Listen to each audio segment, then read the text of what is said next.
Dear learners, welcome to this session. We have discussed the different techniques to measure the strengths and weaknesses. Now we would be discussing the alternative formats to analyze the strengths and weaknesses.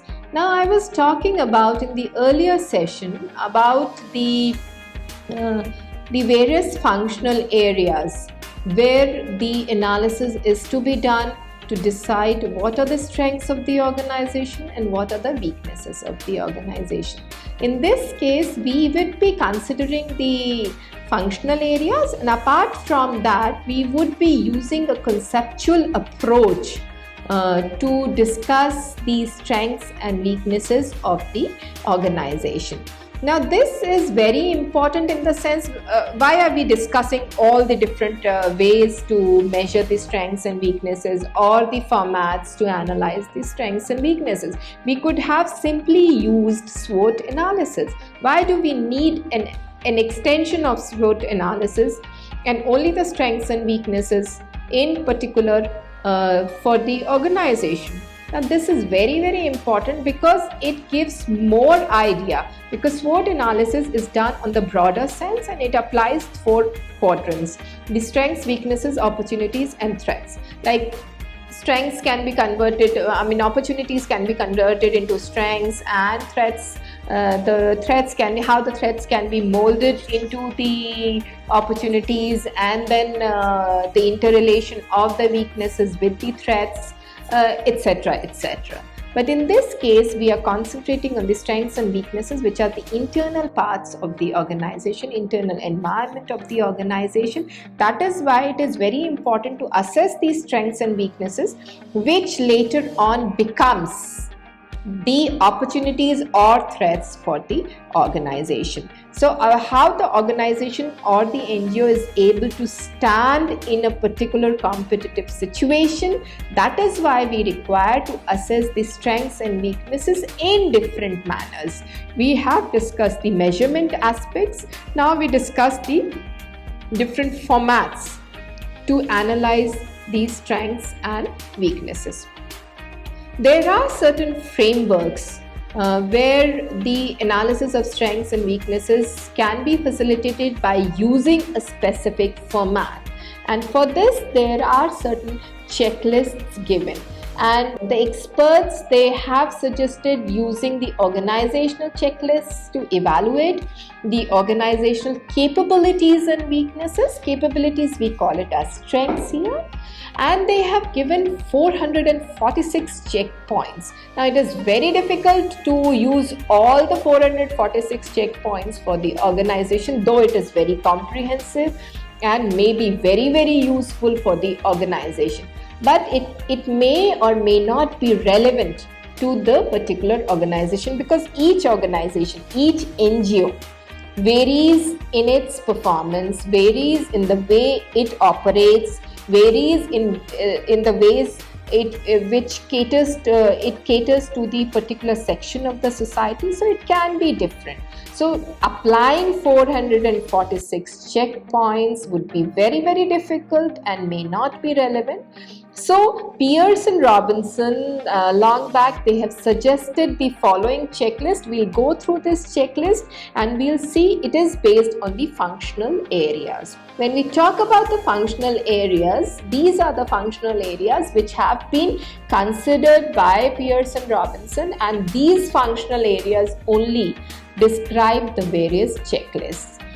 These areas are marketing, finance and accounting, the production, operation and technical in one.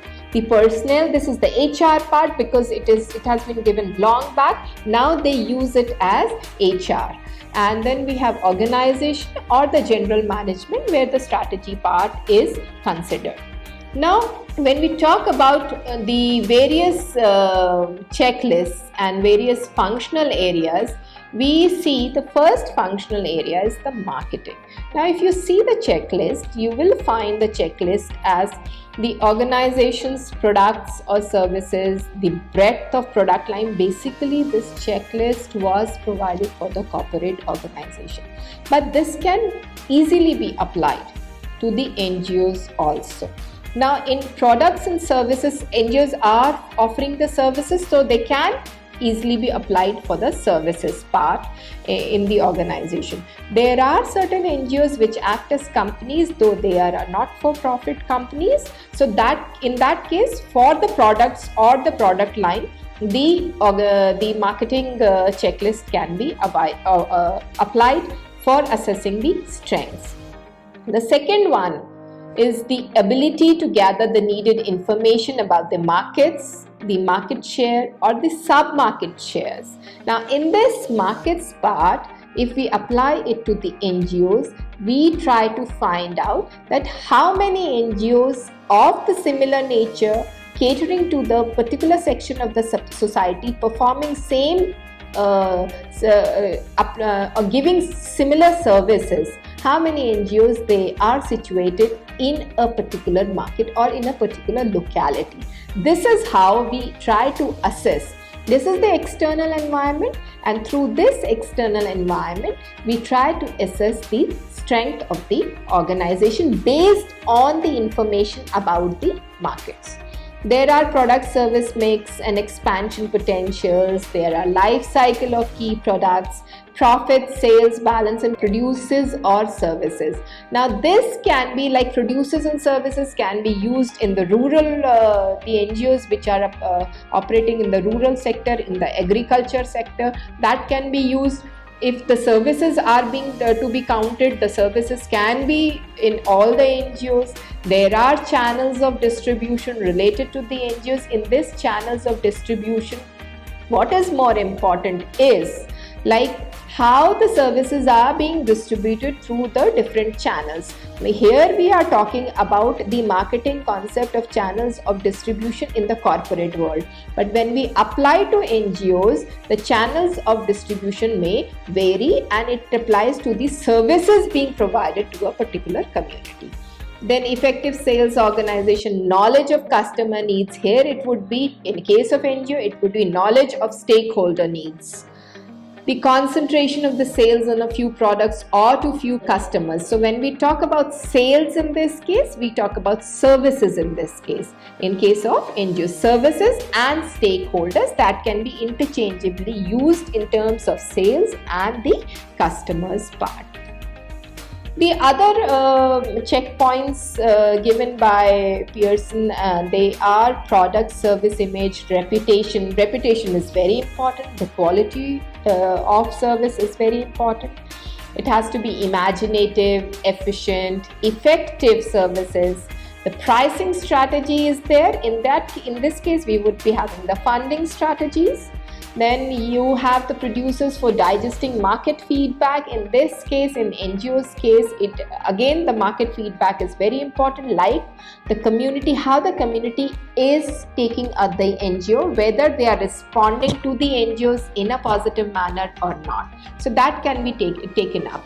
Goodwill and brand loyalty. This is very, very important. Brand loyalty is very important for the NGOs because that helps in the funding of the organization. So this is one of the first functional areas for which the checkpoints are given in this manner. When we talk about finance and accounting, in finance and accounting, this is very, very important aspect. The checkpoints relate to the ability to raise short-term capital, ability to raise long-term capital, debt, equity, the corporate level resources, the cost of capital which is relative to industry and competitors, the tax considerations, the relations with owners, investors and stockholders. All these are required for NGOs also. In this case, everything, short-term, long-term capital in form of funding, in form of converting the NGOs to a not-for-profit company and providing a basis to the organizations. All this is very, very important. The tax considerations, the policy matters, everything is important. So that is why this checklist is very important. Now coming to the other functional area. Or related to the finance and accounting, it is just the extension of finance and accounting, like leverage position. the capacity to utilize the alternative financial strategies such as lease or sale and lease back. All this applies to NGOs, and we had discussed this in the formation of NGOs. The cost of entry and barriers to entry for international NGOs, this particular thing applies.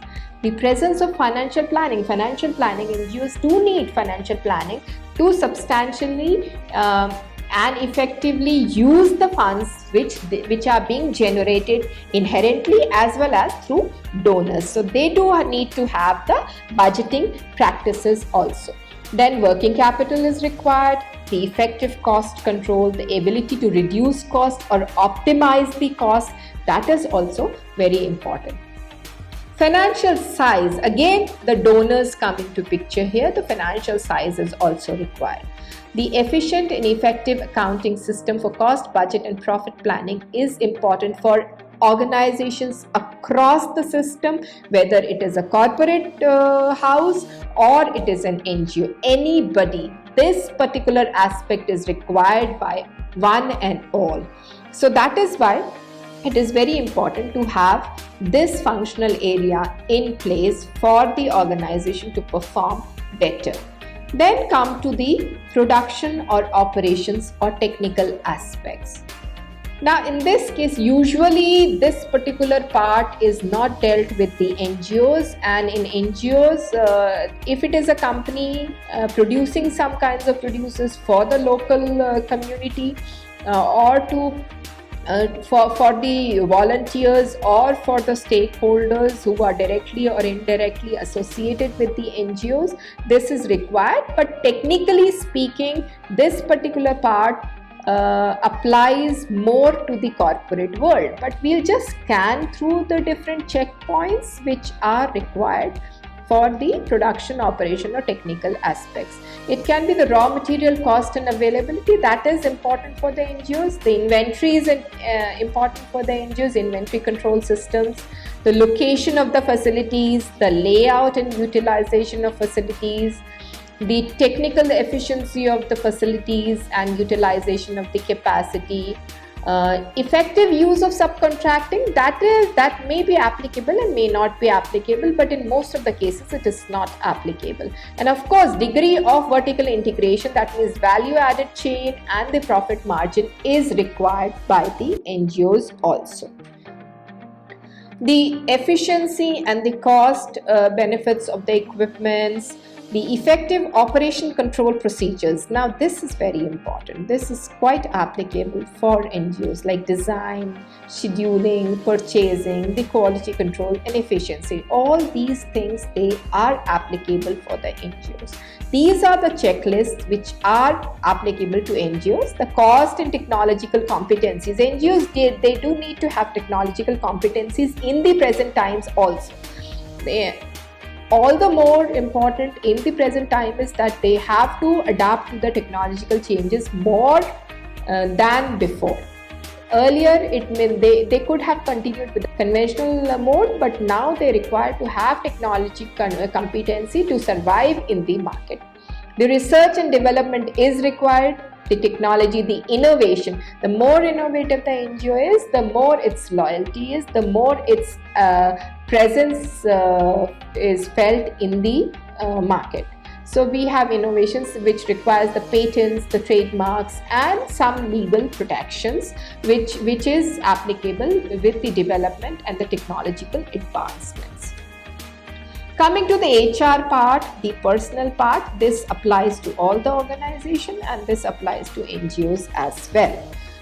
It has the management personnel, what kind of employees the organization is having, what skills the organization is having, what is the morale of the organization, what are the relationship between the employees, how the employees they relate themselves to the organization, and what are the costs associated as compared to the other NGOs and the competitive NGOs in the similar market conditions.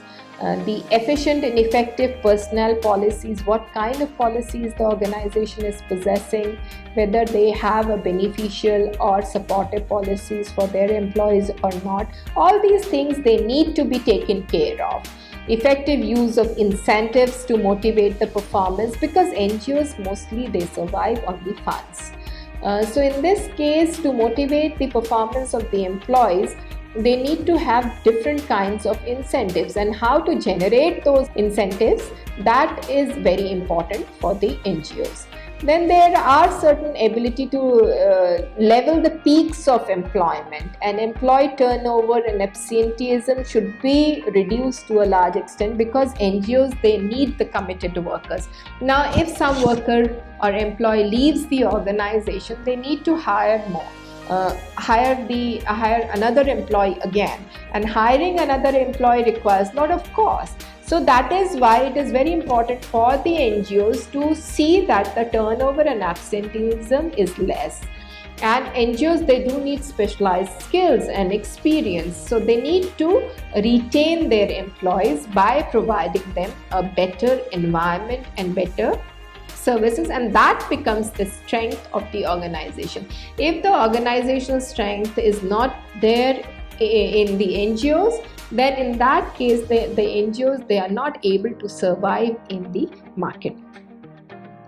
Now, the last aspect would be the organization or the general management concept, and in this case it is the organizational structure, the image of the firm, the prestige of the organization. I'm talking about firm here because it is related to the corporates, but you can just change it to the NGO, like NGO's image and prestige, NGOs record for achieving the objectives, how NGOs they have performed in the past, if they are new NGOs, what is the goal they are going to have, what is the vision and mission of the organization, etc.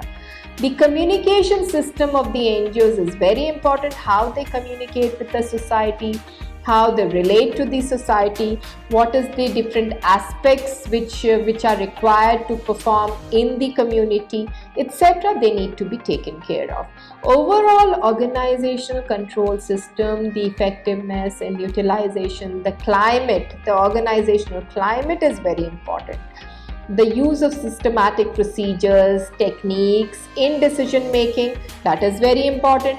The top management skills, the capabilities and the interest. Now, if you just see the checklist of the organization and the general management part, you will find that most of the organizations, the NGOs which are known in their own fields, they are following these checklists very you can say religiously, and that is why they survive in the market and they succeed in the market. So these are the checklists which are required, and let us now discuss the conceptual approach. And the Bates and Eldridge, they have suggested the conceptual approach to analyze the strengths and weaknesses, and according to them the format for analysis can be divided into 3 basic dimensions, and these are the functional areas which we have already discussed, but in this case we will see the different dimensions related to the management dimension, the operations dimension and the finance dimension. These 3 dimensions would be very common for a majority of the organization, and starting with the management dimension. The management dimension, it tries to cover the top management functions and the broader issues which encompasses the total organization. Some of these could be strategic planning processes, the systems, the organization climate, which we discussed earlier also, the cultural management, managerial successions, the top management values, and etc. Then when we try to analyze the management dimensions at the corporate level, at the corporate strategy part, the strategist must begin the assessment of organizational strengths and weaknesses by analyzing the organization's management. And to a large extent, the quality of top management is determined and affected by corporate strengths and weaknesses, and not only the current but the potential strengths and weaknesses. So as an illustration, Bates and Eldridge, they have suggested the following dimensions to evaluate the strategic planning system of an organization, and it can very easily be applied to the NGOs, and we are assuming that this applies to NGOs, and I won't be mentioning NGOs again and again, but we will be discussing it as an application to the NGOs.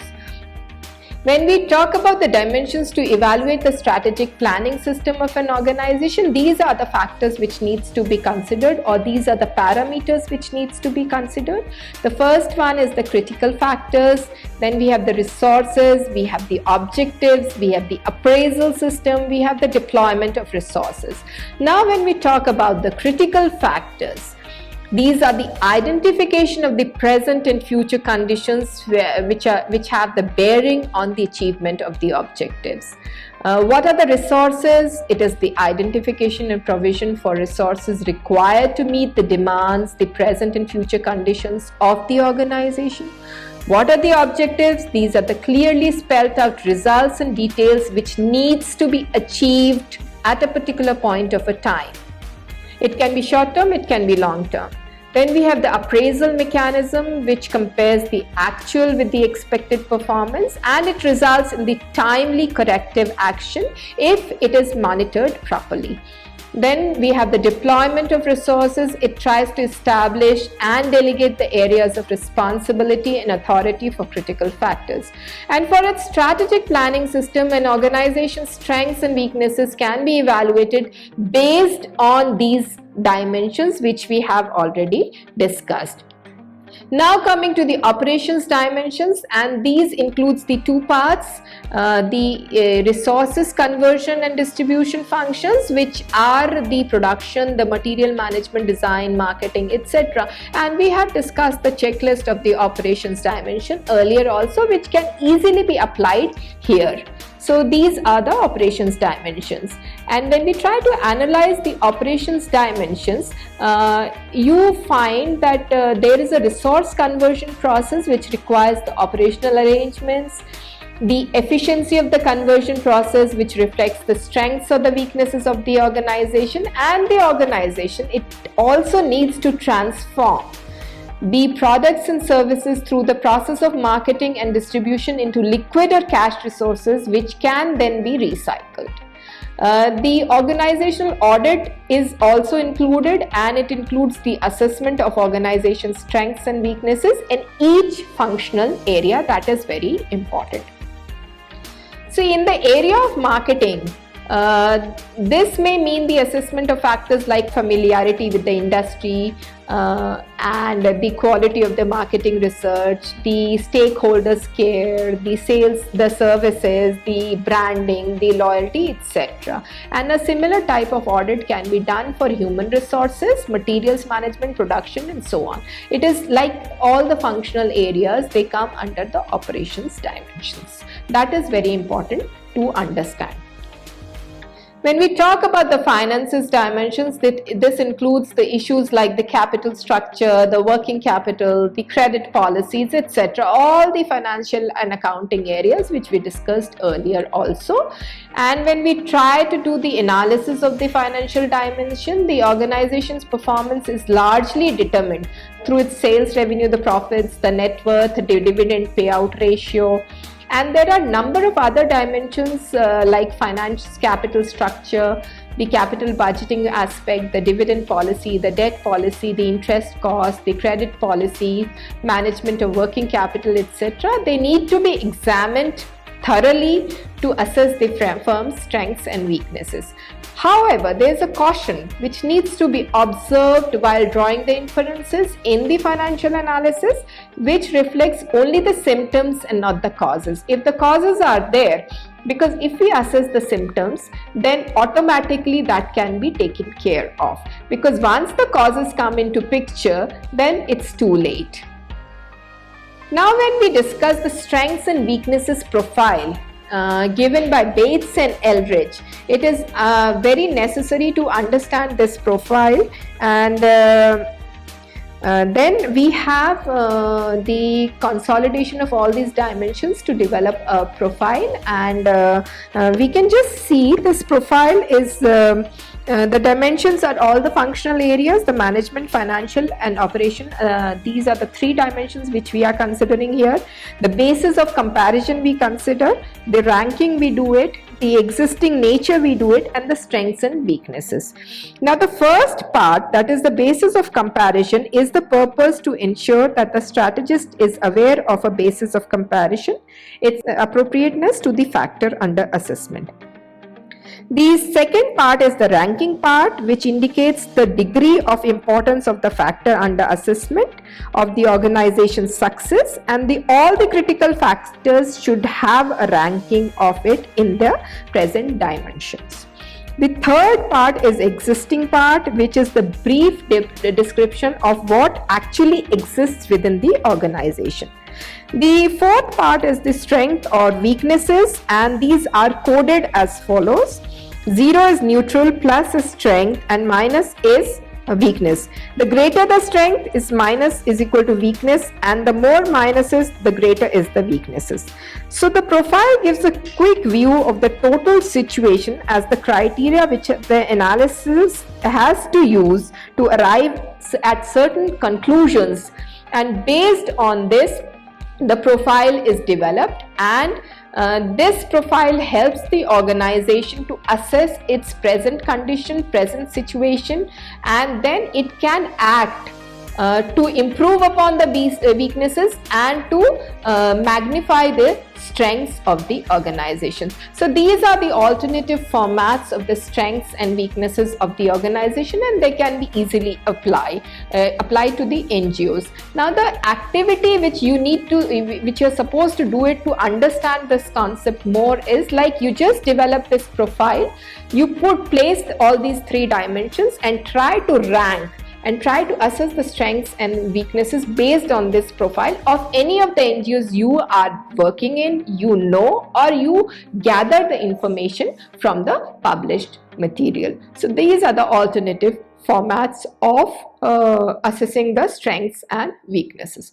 Thank you so much.